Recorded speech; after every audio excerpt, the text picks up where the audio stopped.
एक जवान था, मस्जिद में आया, लोगों से कहने लगा रोटी खिलाओ। किसी ने तवज्जो ना की। उसने कहा मैं रब रब बताने वाला हूं, मेरी तरफ देखो तो सही। किसी शख्स ने ख्याल ही ना किया। फिर उसने कहा यार थोड़ा सोचो।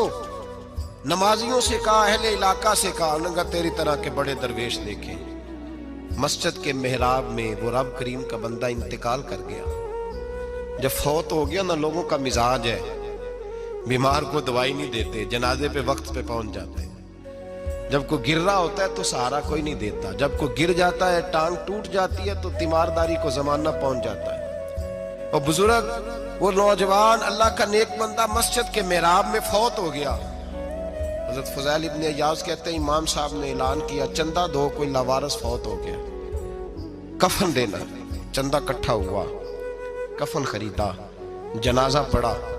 इशा के बाद दफन करके आए। फजर की नमाज के लिए जब इमाम और मुअज्जिन मस्जिद में आए तो चीखे मारने लगे, तड़पने लगे। दूर दूर तक आवाजें फैल गई, दुनिया दौड़ी आई। क्या हुआ? कहने लगे वो जो तुमने कफन पहनाया था वो यहां पड़ा हुआ है, और देखो कफन पे तहरीर लिखी है। तहरीर क्या है? अर्श के मालिक ने फरमाया मेरे दोस्त ने रोटी मांगी, तुमने दी नहीं। उसने तुम्हें मेरे करीब करने के लिए अपनी तरफ तवज्जो कराई, तुमने की नहीं। और मेरा यार तुम्हारे कफन का मोहताज था, संभाल के रखो अपना कफन, मैंने उसे जन्नत का लिबास अता फरमाया।